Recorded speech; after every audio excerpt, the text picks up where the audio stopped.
Should you play or pass on the Corsairs of Umbar, Lord of the Rings Online's latest expansion, released on November 8th? LOTRO has been around since 2007, and yes, they continue to put out fresh new content. After playing the main campaign and all the side quests in under 50 hours, and then spending another 50 hours grinding out dailies and gearing up, I have an opinion on whether you should play or pass on the Umbar expansion. The Umbar expansion has 3 huge zones that have been added: Outer Gondor, the Shield Isles, and Umbar. With over 350 quests, there is a lot to do. But is it only busy work?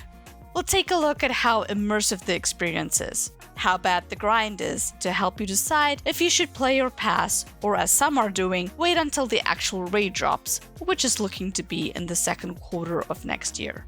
The most important question I had was, do I get to fight lions? I know, an odd one, but I got excited when I saw the trailer with lions. Yes, a brand new mob type, and I was so looking forward to some new mobs. One gets tired of killing orcs and goblins after a while. Well, not only do you get to fight lions, but also crocodiles, crabs, and dust devils. I love that they created brand new mobs to fight, as it makes the zone feel unique. With over 350 quests and 3 new massive zones, the Umbar expansion is one of the largest updates to LOTRO.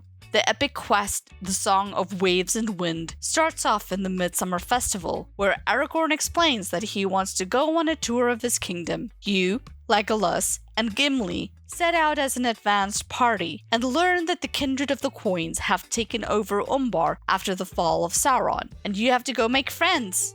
Or enemies. The epic questline story was immersive and had a solid foundation and premise. The writing was great, witty at times, and I loved that they did a lot of voiceovers, more so than ever to improve the experience. But for me, the pacing was off. You were still faced with a wall of quest text and the inability to respond by making choices when you were interacting with the NPC. In a world where AI is being leveraged in MMO games to provide unique NPC interactions, it feels like LOTRO is still stuck in the Middle Ages. I enjoyed exploring the new landscapes and poking under every rock. Sadly though, they created so much landscape that some towns felt underutilized. There were so many missed opportunities to tell some intriguing side stories, but only the surface was scratched in the new zones. At times, they did attempt to tell deeper side stories that I really appreciated, but those were few and far between. The pacing of the story was also odd, and that I was super excited to go to Umbar, but it felt like an eternity before you even made it to the Shield Isles. Playing through the already explored landscape in King's Gondor, doing side quests that had been done before, seemed like lazy storytelling. In my personal opinion, they could have skipped all the side quests in King's Gondor and sent you straight to Outer Gondor, where the story starts to pick up. The other reason King's Gondor didn't work was because they made you interact with NPCs who assumed you remembered who they were from before the Battle of Pelargir. Well, for someone who played through that initial region 3 years ago, I had no idea who these NPCs were, and this led to super awkward interactions. The grind for gear is real, but not nearly as bad as in past years. There are 2 main types of dailies. First is doing the proto-bounties in Zamorzur, and the second are the missions delvings that you can find in Umbar Barabel at the Bloody Eagle Tavern. The bounties give you 20 embers per quest completion, and all quests can be finished in under 10 minutes if you're soloing, much shorter if you're in a group.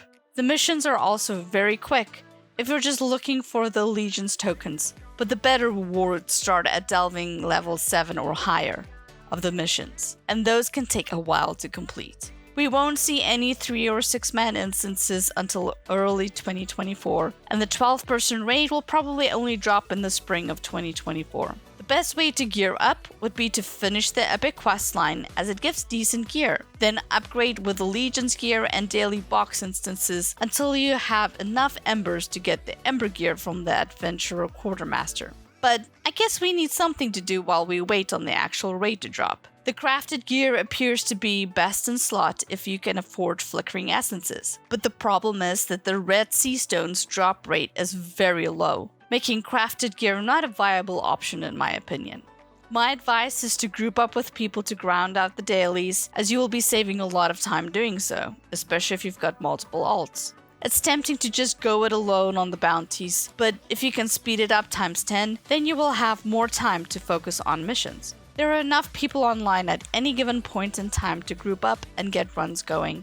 You will want to run dooms for legendary traceries, stores for bracelets, and then farm embers until the actual instances drop in the new year. The graphics got a fantastic upgrade for Umbar. I love how they were able to really improve the quality of the graphics and still stay true to the genre landscaping of LOTRO as a whole. The waves rolling in from the sea are mesmerizing, and I could spend hours admiring the waves. All the little islands in the Shield Isles were uniquely laid out as well. I felt like an explorer again. And that was engaging to keep me busy for a while, just wandering through jungles and the beaches. The lighting also got an update. If you visit the towns at night, you'll see the light sources give a very distinctive glow and look to it that we haven't seen in the past. They upped the graphics for this new expansion, and that is appreciated, as it makes the world feel more real. That's why I always keep coming back to LOTRO. It feels real and not cartoonish at all, and this reality makes it feel like I'm coming home. Should you play or pass on the Umbar expansion?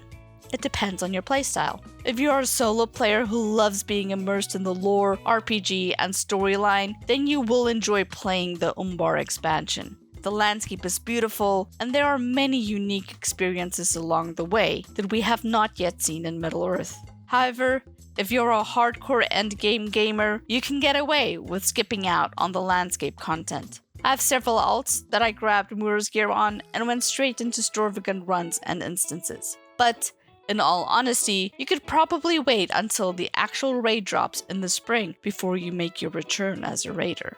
To get started with the Corsairs of Umbar expansion, go watch this video on the Corsairs of Umbar release, where I walk you through all your options when it comes to purchasing the update. If you've already purchased the update and find yourself stuck on any of the quests, then be sure to visit miloascape.com/umbar, where I have all the quests indexed and you can jump straight to the walkthrough. Link is in the description below. Happy hunting!